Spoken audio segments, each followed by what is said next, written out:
His name is Bond, James Bond. Spy, adventurer, sex symbol, and license to kill. But was Ian Fleming's fictional 007 in fact a reality? Was James Bond this man? Popov, Duško Popov. But this secret agent was no work of fiction. Duško Popov was a real spy who played out a deadly game as a double agent in World War II. He was critical to the success of D-Day. He robbed the Nazis of thousands of dollars in cash. He supplied vital intelligence to the Allies about Hitler's flying bombs. And he almost succeeded in preventing the Japanese attack on Pearl Harbor. This is a high-stakes story of deceit and delusion, and a tale of personal excess in the bar, the casino, and the bedroom. This is the true story of Duško Popov, whose actions influenced the outcome of the Second World War. For that, he will be lauded as one of the most important players in the history of the Secret War.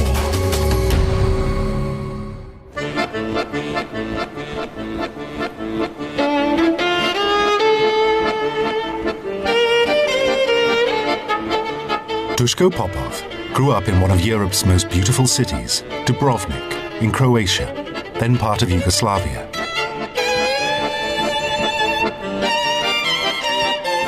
He had a privileged upbringing. He had wealthy, well-connected parents. Duško wanted for nothing and was a popular boy, having many friends and great self-confidence. His rich father insisted Duško attend the finest European schools. Duško's family wanted Duško to have a good education. They sent him to the local schools in Dubrovnik, but soon he was sent to English boarding school, and then to Lycée Hoche in Paris, where he took his baccalaureate. After leaving school, his passions were fast cars and fast women. But he'd also been a star pupil and had become fluent in Italian, German, and French. At 24, he ended up in Freiburg, Germany, to study for a PhD in law.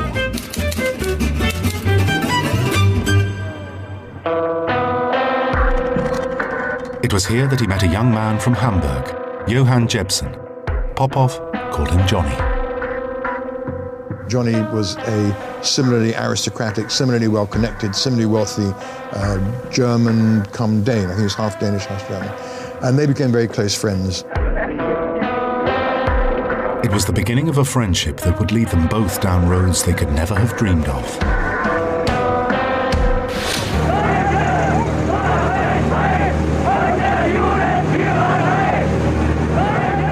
"1936 was a strange time to be a student in Germany. In the streets, swastikas were multiplying, and so was the hatred towards Jews. In Freiburg, the liberal Popov was outraged by the public harassment of Jews by the Nazis. The experiences Duško had during his years at university in Freiburg was the first experience with Nazi Hitler's youth, and this actually gave him the drive to fight against what was happening in Europe in those days.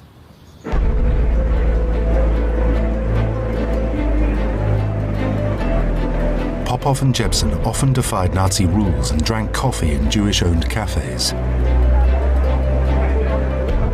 But the day after he obtained his PhD, he was betrayed and arrested by the Gestapo.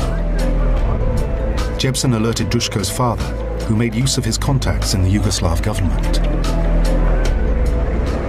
When he was arrested and rescued, thanks to his guardian angel, Johnny Jebsen, he was then, I think at that point, he understood how serious this was going to be. The Nazis released Popov, but he was ordered to leave Germany. he got out just in time. Am 1. September 1939 erklärt der Führer im Reichstag: Polen hat heute Nacht zum ersten Mal auf unserem eigenen Territorium auch mit bereits regulären Soldaten geschossen. Seit 5:45 Uhr wird jetzt zurückgeschossen.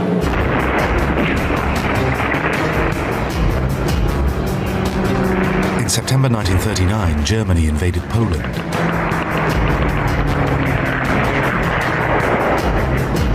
Two days later, Britain declared war on Germany. If Hitler was to confront Britain, he would need information about this new enemy.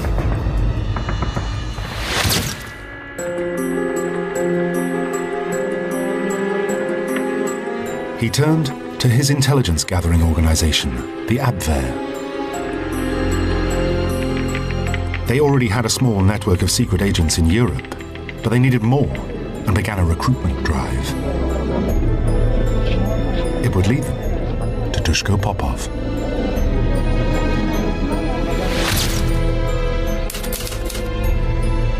In 1940, Popov was running a small private law firm back in Dubrovnik, in neutral Yugoslavia.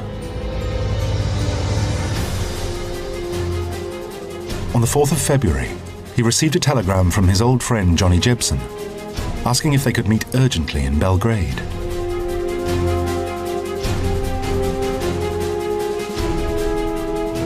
They met in a hotel where Johnny revealed that he had joined the Abwehr. Popov was shocked, but then incredulous when Jebsen asked him to join and become a spy for the Nazis. First, I suppose Duško must have been a little bit surprised and a little bit shocked because he knew Johnny was also an anti-Nazi. But I think Johnny told him something key. He said the best way to beat a team is to be part of it. Popov spent the longest night of his life thinking about the strange offer from his old friend. He was surprised, but somehow excited. Jebsen was suggesting that they become double agents, working for the Nazis while secretly undermining them. He knew that if he was caught, he would pay with his life. He later wrote, "No use going over the same ground 50 times. Facts don't change, but there was one piece missing to complete the game. Would the British play?"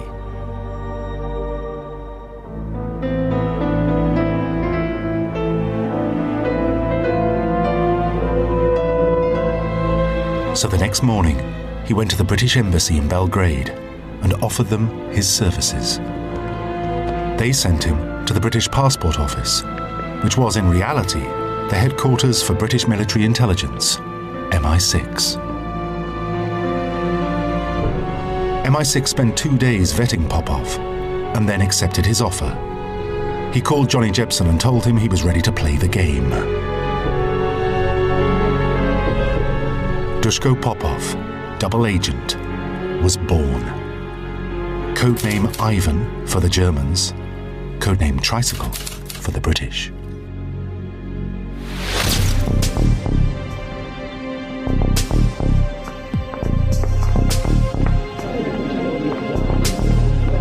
At his first meeting with the Abwehr, Popov lied that he had friends in high places in England. They provided him with a cover story. He was to head up an import-export business between Yugoslavia and England. The Abwehr made Johnny Jebsen his handler. He supplied Popov with lengthy questionnaires concerning British military strength and morale. Popov gave them to MI6 for completion and then handed them back to the Abwehr. He was just getting on with his life, going here, there and everywhere and reporting both to the Abwehr and to the Allies. And he was being driven around by a long-standing family retainer called Bozidar. The family driver, Bozidar, had volunteered to be Popov's driver. Popov was amazed. Bozidar's laziness was legendary, and he was right to be suspicious. Popov's old friend and Abwehr handler, Johnny Jebsen, discovered that the Abwehr had recruited Bozidar to spy on Popov and might soon discover his links to MI6. Duško Popov was left with no choice.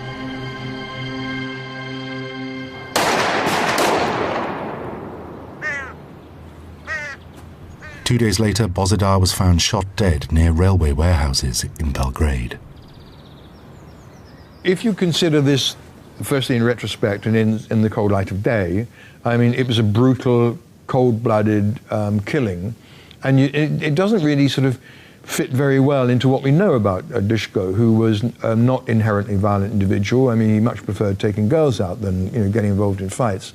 But I think what it tells us about those times were how dangerous they were.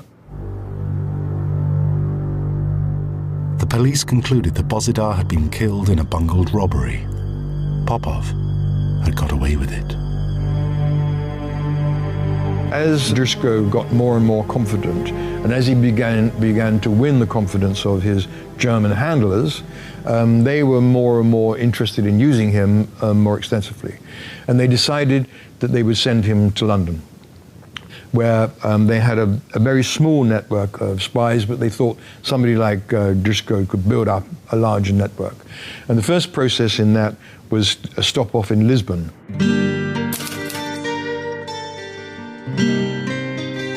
Lisbon was the espionage capital of Europe during the war. It was a spy nest. The city was swarming with suspicious characters, deserters, conscientious objectors, refugees, and adventurers, all rubbing shoulders. Bars, cafes and restaurants were infested with agents of all backgrounds and origins. Although Portugal was officially neutral, the Germans had a significant presence there, so the British ensured that they too had a strong covert delegation. It was in this atmosphere that Popov was sent to Lisbon by the Abwehr in November 1940. When Duško Popov arrived at Lisbon airport, his eye was taken by a pretty girl who kept winking at him. Her name was Elizabeth Sarbach, and she'd been sent to collect him. He followed her to a waiting black limousine, got in, and together they sped off. The car was driven to a large villa where a tall, aristocratic man was waiting to greet them. It was Elizabeth's boss and Popov's Abwehr controller, Ludovico von Karstoff.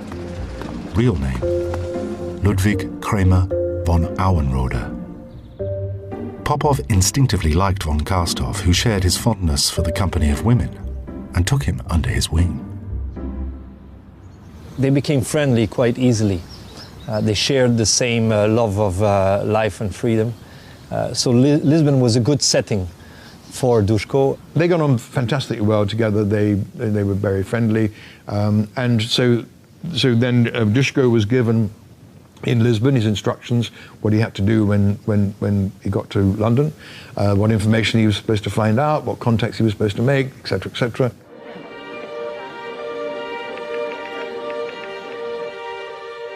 But as soon as he had the chance, Duško Popov made sure he registered with the British Passport Office, which, as in Belgrade, was the cover operation for British military intelligence, MI6. Neutral Portugal and neighbouring Spain were also safe places to meet his old friend Johnny Jebsen, whose job was to keep him informed of German progress in the war. He told Popov how the German people resented living hand to mouth while factories churned out thousands of planes and tanks, about disloyalty within the Abwehr ranks, and he revealed news of a new technology German scientists called the microdot. Popov would come to be familiar with the microdot, but in the meantime simply passed the information straight to MI6. They were able to share secrets, pass on the information that they were giving to the British, to the Germans, plan things ahead. Popov was busy building his cover as a businessman representing import-export interests in Yugoslavia when the Abwehr delivered airline tickets to his hotel. His flight left Lisbon on the 20th of December 1940 for London.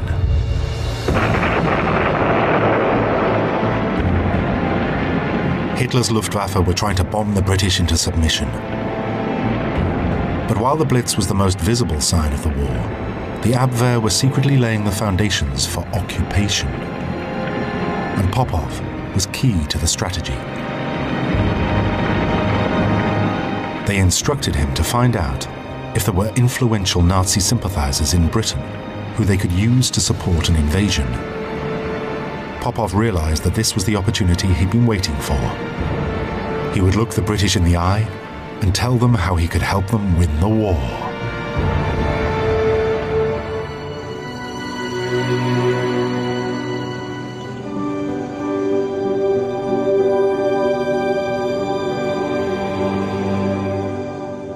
As he was driven into the capital on the 20th of December 1940, Popov was confronted for the first time with the horrors of war.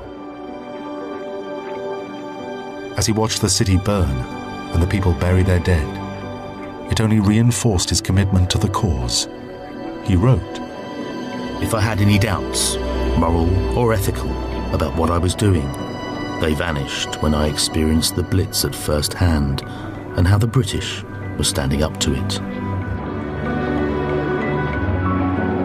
He understood at that point how the British were going to fight this war to the end.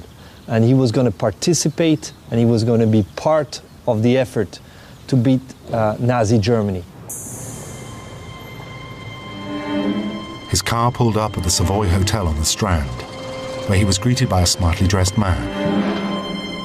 It would be this man's job to vet Popov and report whether he could be trusted.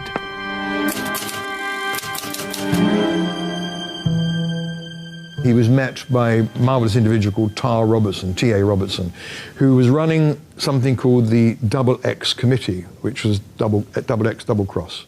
They had arrested quite a number of German agents in Britain and had given them the choice. They could either be executed or they could work for us under very, very strict supervision.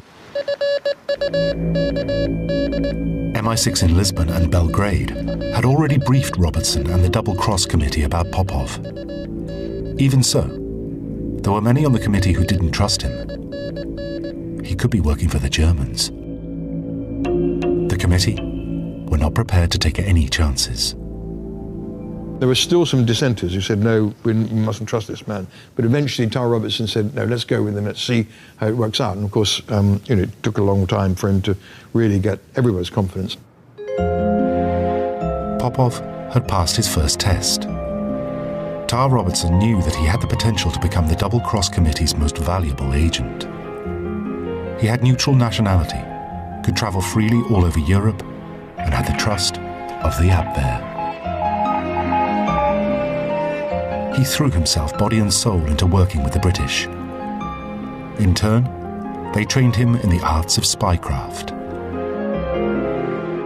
such as the use of invisible ink, tips and tricks on breaking and entering, and the use of evasion techniques to avoid being followed. It's comical in a way because long before we had the kind of technology that made all those things much simpler. But there they were writing letters in invisible ink. But it worked. It worked for the time. He had to absorb enormous amounts of information and equally enormous amounts of disinformation. His job would be to provide the Germans with bogus intelligence about British military strength and planning.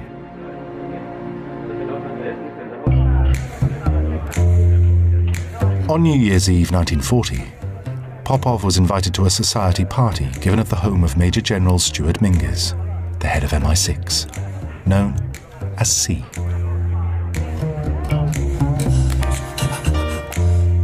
There, he was introduced to the cabaret artist, Friedel Gardner. She was the most beautiful woman he'd seen since arriving in England. But as their conversation got interesting, Mingus interrupted and asked Popov to his study. Mingus told him in no uncertain terms that he didn't like him.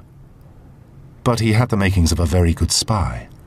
But had better learn to take orders, or he'd become a very dead spy.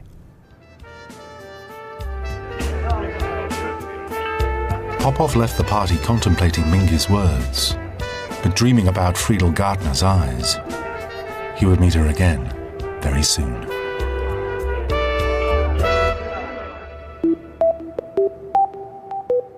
Popov was almost ready to return to Portugal. But first he was introduced to Lieutenant Commander Ewan Montague.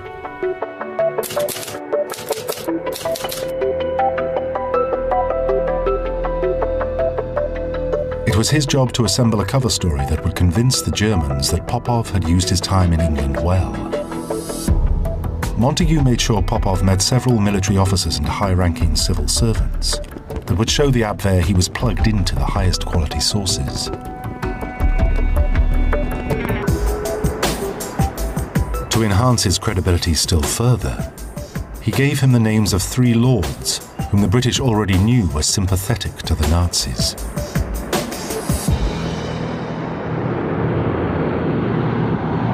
Then on the 2nd of January 1941, he boarded a KLM flight back to Lisbon.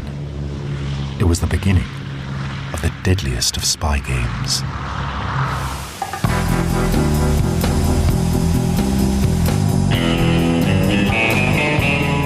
Back in Lisbon, he met von Karstov's assistant, Elizabeth, at the Hotel Palacio.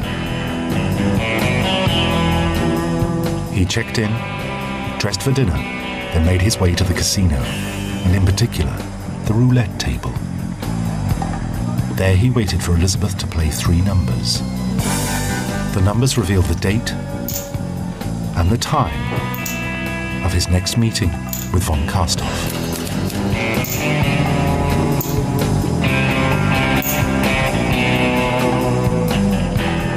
At that meeting, von Karstov questioned Popov thoroughly about his trip to England. He told him about his high-level political contacts and began supplying false information such as bogus details of a new RAF attack aircraft called the Beaufighter. He was given this information which he was ostensibly collected in his role as a spy for the Abwehr, went back to Lisbon, handed all this stuff over to von Karstov, his controller, who was delighted. Von Karstov sent it up to Berlin. They were thrilled, got all this information, and then that was the pattern. Popov worked the Lisbon-London route immaculately for 2 months. The Abwehr were keen to know as much as possible about the Beaufighter. Equally, he was able to pass to them more and more fake intelligence, such as the incorrect location of British minefields.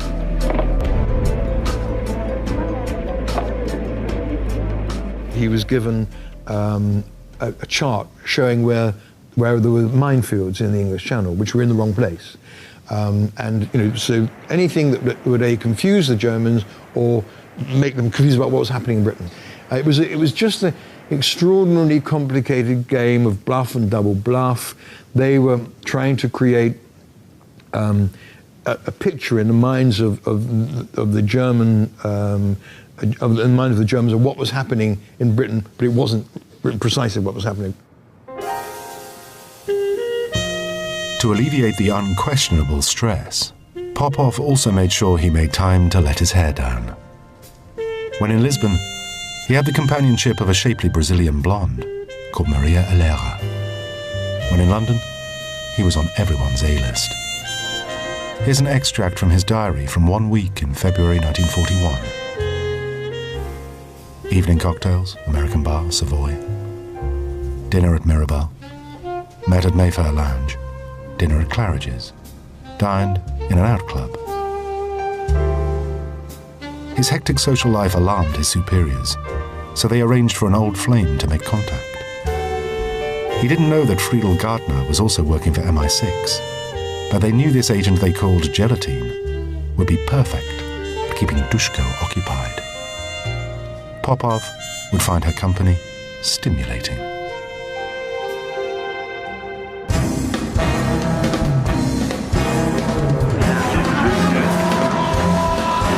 As he got used to the London-Lisbon routine, the casino of the Hotel Palacio became his headquarters.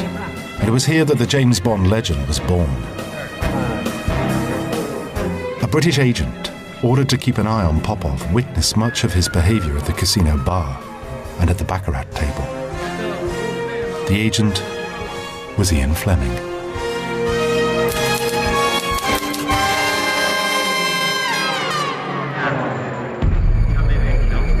But in March 1941, as Popov arrived yet again at the Hotel Palacio, he was instructed to report immediately to von Karstoff.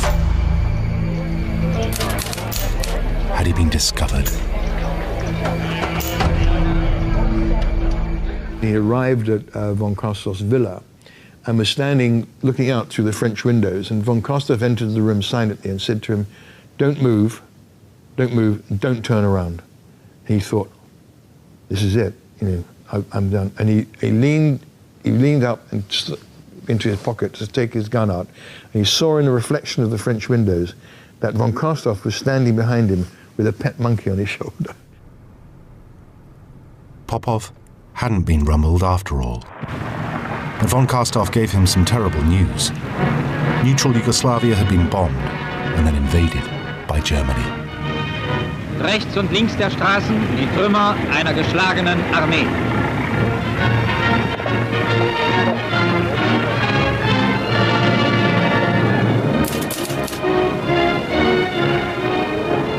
Coming from Dubrovnik, Popov was officially on the German side, and he could continue to work for them. But back home, his entire family were now at risk.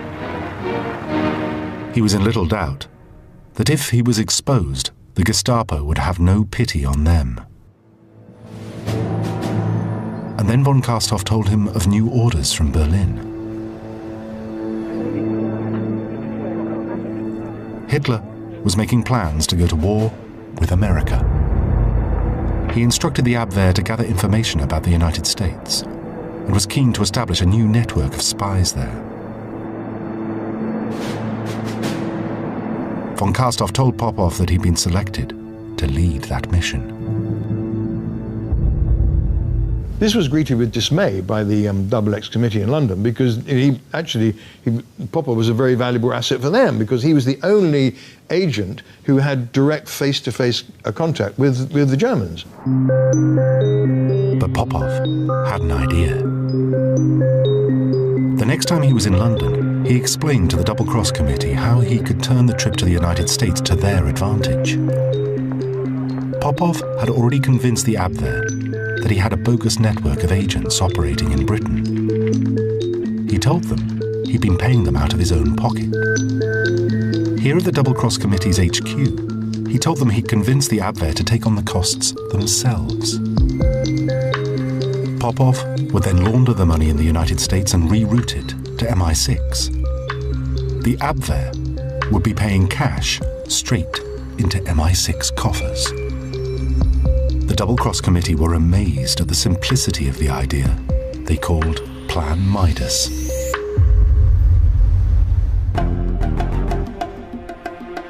Popov returned to Lisbon to sell the idea to von Karstoff. It worked, and von Karstoff agreed to have the cash before Popov's departure for America. In return, he handed Popov a single sheet of typewritten paper. He produced a piece of paper with just typewritten paper and said, all the information is on this piece of paper. And Dushko looked at it, it's just an ordinary letter. He said, what do you mean, where is it? And it was the first anyone had ever heard of microdot, the secret microdot technology. Visible only with a microscope, the microdot hid a dossier with a huge number of questions about the American military beneath a full stop. The Germans had developed a technique of reducing documents, photographing documents, and reducing so small that they could be hidden under a full point in a typewriter. Von Karstoff asked Elizabeth to fetch a bottle of champagne, and together they toasted Popov's new assignment.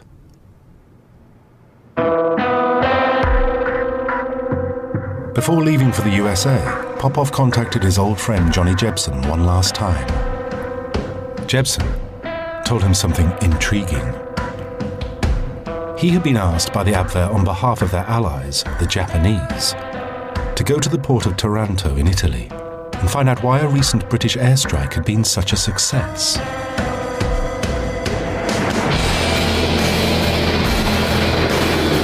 It turned out that this was the first ever attack launched entirely from aircraft carriers. Popov was puzzled. He wondered why the Japanese were so interested in an operation launched in this way. He took another look at his United States mission questionnaire. It requested detailed information about a US naval base in the Pacific Ocean called Pearl Harbor. Why would the Japanese want to know about the base? And why would they want to know about attacks from aircraft carriers? Popov put two and two together and realized the Japanese were planning to attack Pearl Harbor.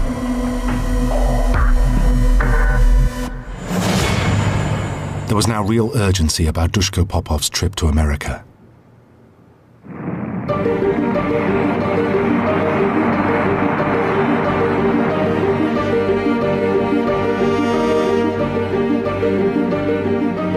On the 10th of August 1941, he took the equivalent of $40,000 from von Karstoff for Plan Midas and boarded a plane for the USA.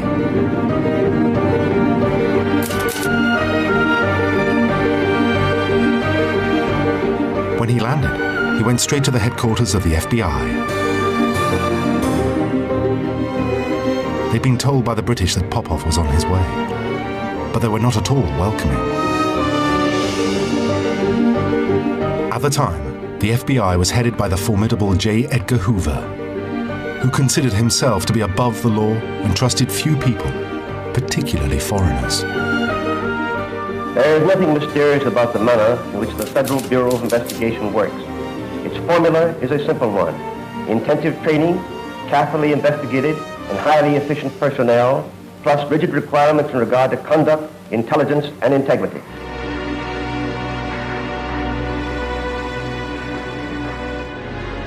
Hoover believed that being a double agent made Popov doubly untrustworthy. He had no intention of granting Popov an audience, and instead sent a team of agents to question him. The agents were fascinated by the microdot technology, but not at all by Pearl Harbor. Popov was treated with mistrust and ordered to leave. From then on, he was followed and watched everywhere he went. It went on for weeks. It was an impossible position for Popov. He couldn't warn the FBI about Pearl Harbor, nor could he conduct his fake spying activities on behalf of the Abwehr.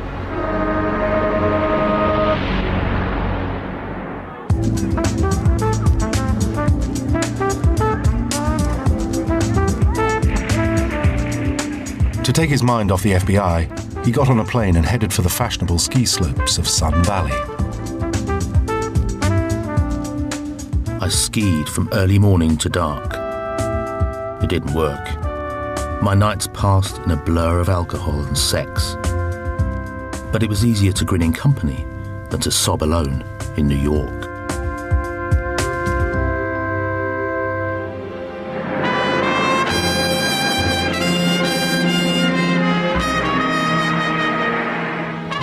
But he knew he couldn't drown his sorrows forever. He headed back to New York City, and it was there that he bumped into an old friend at a party. A Hollywood star he'd befriended before the war in Paris, Simone. He resurrected their pre-war relationship, and they began a passionate affair. He and Simone were seen at all the big New York parties. And since Popov was running out of money, here was someone who could fund his champagne lifestyle.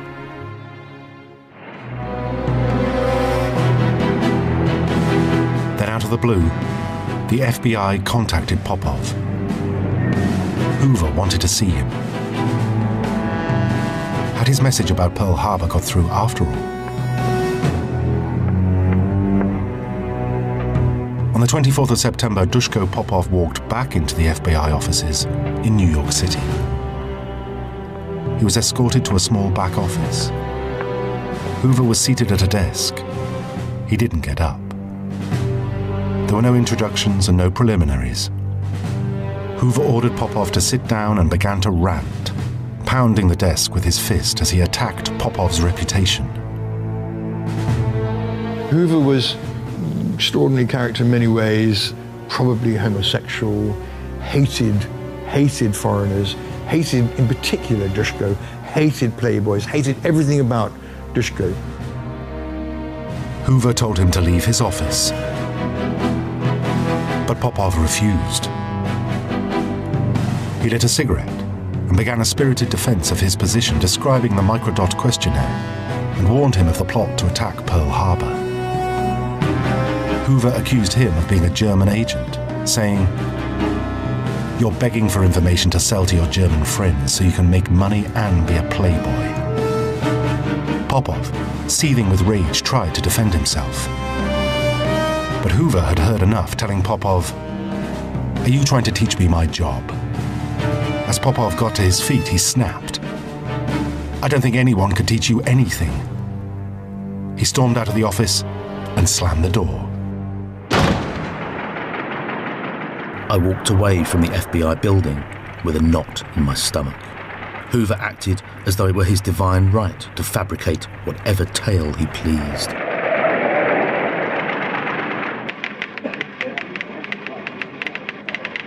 Popov soon forgot about his detractors in the FBI when he received a telegram from Lisbon instructing him to meet von Kastov's assistant, Elizabeth, in Rio de Janeiro, Brazil.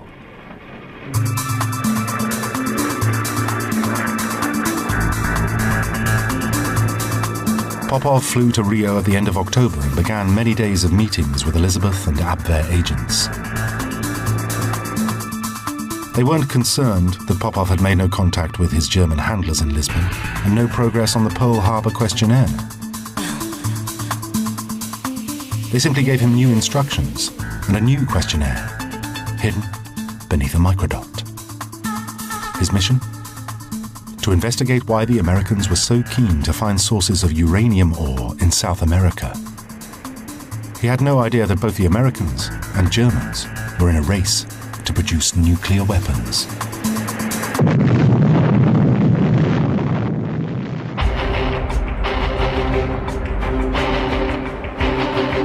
Popov decided to return to New York by sea. But just 3 days from port, shocking news reached his ship. The Japanese had attacked Pearl Harbor. Japan is almost 4,000 miles from Hawaii, so the 353 Japanese aircraft that launched the surprise attack flew from aircraft carriers.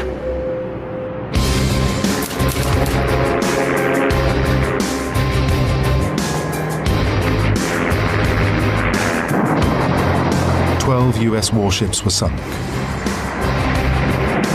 188 aircraft were destroyed, and almost 2,500 personnel were killed.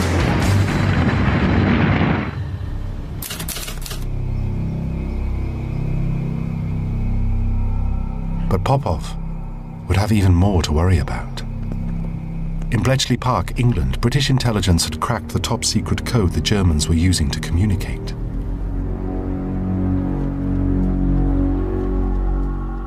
This Enigma code was cracked by a team assembled by Stuart Mingus from MI6 and provided them with an insight to the inner workings of Hitler's military machinery.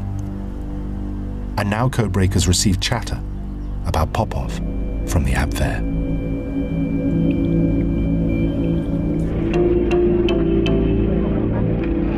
Popov hadn't been in contact since the meeting in Rio weeks ago, and now they'd grown suspicious.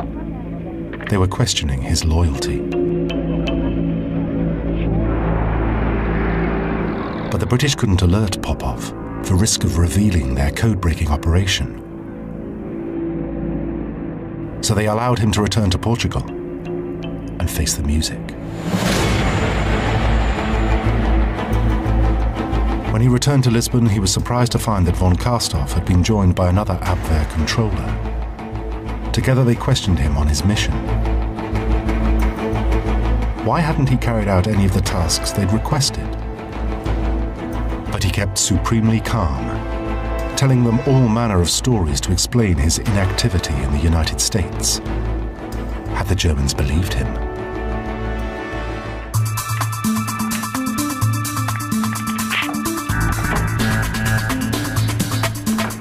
Three days later, a message was sent to Berlin. It was intercepted by the British at Bletchley Park. The message stated that Popov could still be trusted. The British were astonished, as well as jubilant. Best of all, the Abwehr allowed Popov to resume the Lisbon to London shuttle.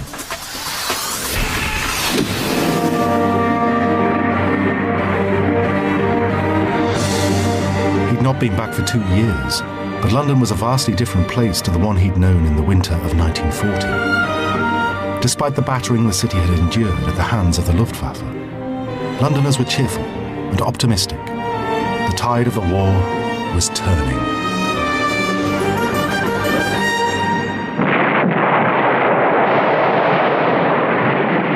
By October 1942, Germany was in trouble. Defeat seemed only a matter of time. The Allies were planning a counterattack, the beginning of the end of Hitler. It was to be called Operation Overlord, or D-Day. And key to D-Day preparations was Operation Fortitude, prepared by the Double Cross Committee, and one in which Popov played a central role. Operation Fortitude was a plan for mass deception. The Allies didn't want Hitler to know that the invasion would take place on the Normandy beaches. So they built hundreds of decoy tanks and aircraft. Knowing they'd be visible from German spotter planes, they placed them in strategic locations to convince Hitler that invasion would start in places like Calais and even Norway. Anywhere except Normandy. This sophisticated operation also relied on Popov feeding the Germans false information. His role was significant because it was essential that this whole jigsaw was put together in the minds of the Germans. And once they got that entire picture, they weren't looking in the right place when D-Day actually happened. On his final trip to Lisbon, Popov presented von Kastov with a dossier about the Allies' order of invasion. It contained misleading information about troop numbers in Britain, giving the false location for 3 armies, 3 army corps, and 23 divisions. That's over 500,000 men. On the 9th of March, Bletchley Park intercepted an Abwehr message describing Popov's intelligence as reliable. As a consequence, 15 divisions, or almost 250,000 German soldiers, were rerouted to Calais. The whole trick was to actually convince the Germans of his loyalty so that when the day for the big lie came, they would swallow the pill that much easier. As Popov made his way back to London for the last time, he took with him intelligence about new German secret weapons. Von Kastov had warned him to stay out of London, because in the coming weeks Hitler would unleash his new terror weapon on the British. So Popov gave MI6 the dates of the first attacks by the V-1 flying bomb.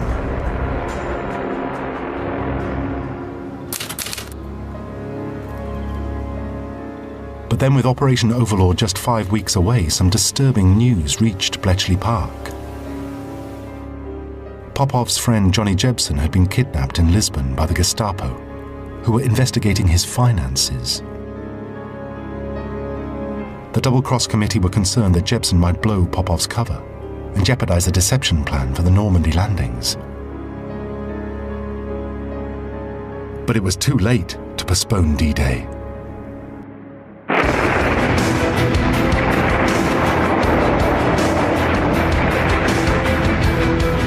The 6th of June 1944. 175,000 Allied troops landed on the Normandy beaches. But were they entering a trap? Had Operation Fortitude worked? Or had Johnny Jebsen cracked? Though he'd been tortured by the Gestapo, Jebsen hadn't uttered a word about his true identity or Popov's. D-Day was the beginning of the end for the Nazis.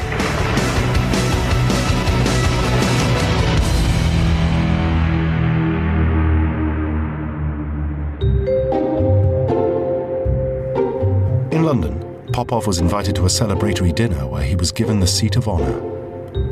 It was announced that he was to be awarded the Order of the British Empire. But Popov was in no mood to celebrate. He'd learned that Johnny Jebsen had been shot dead while trying to escape. A common euphemism for murdered. Johnny's death was a big blow to my father. His life changed, I think, afterwards. They had been watching each other's back throughout the war. They were able to achieve important things together. The double effort on both sides worked perfectly. Hate, cold, bitter, destructive hate, rose in me like fury. I wanted vengeance. Popov would have his revenge after the war. Outside Buckingham Palace, crowds cheer themselves hoarse. 7 times during VE Day, the British royal family appeared on the balcony.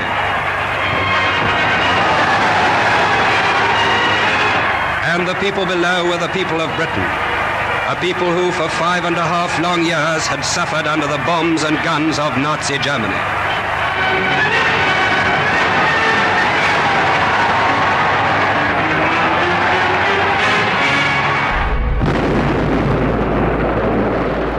As Europe rejoiced at victory and the Third Reich collapsed, Popov embarked on his quest. It would be his last mission. He got hold of a British officer's uniform and travelled to Germany. Once there, he scoured the country, inspecting every prisoner of war camp, trying to track down the man responsible for the murder of his friend. He had the honorary role of lieutenant colonel, so he had some status within the Allied army, and he set himself the role of finding out what happened to his friend. One name kept cropping up. Walter Sulzer, a member of the German intelligence service, was the man most likely to know what had happened to Jebsen.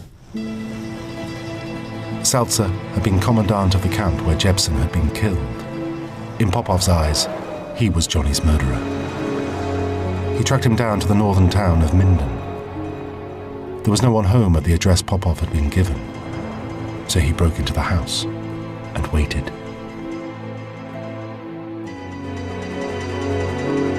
When Sulzer came through the front door, Popov confronted him. He took him to nearby woods and forced the barrel of his pistol deep into his mouth. Could Popov kill again? I knew I couldn't kill him. I vomited my sins and my shame and my pain.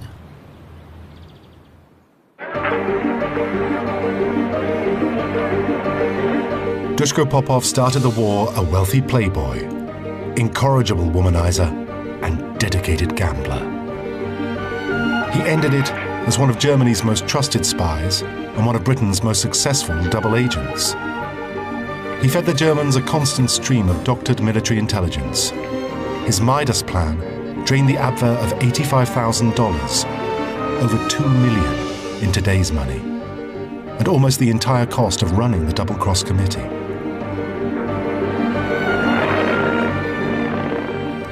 Popov's warning about Pearl Harbor may have fallen on deaf ears, but his deception skills were important to the success of D-Day.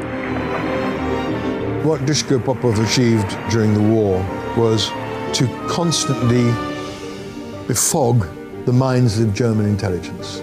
What he did was to confuse them, to make them think things were happening that weren't happening and that things that were happening weren't happening. And could Duško Popov really have been the inspiration behind Ian Fleming's James Bond? The comparison would downgrade his efforts. What he did during the war with the rest of the Double Cross gang, I think, was quite amazing, and the James Bond association is quite a practical but not very honest one.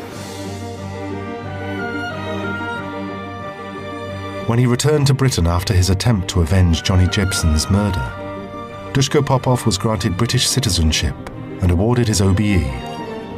The presentation was made, appropriately, in the cocktail bar at the Ritz.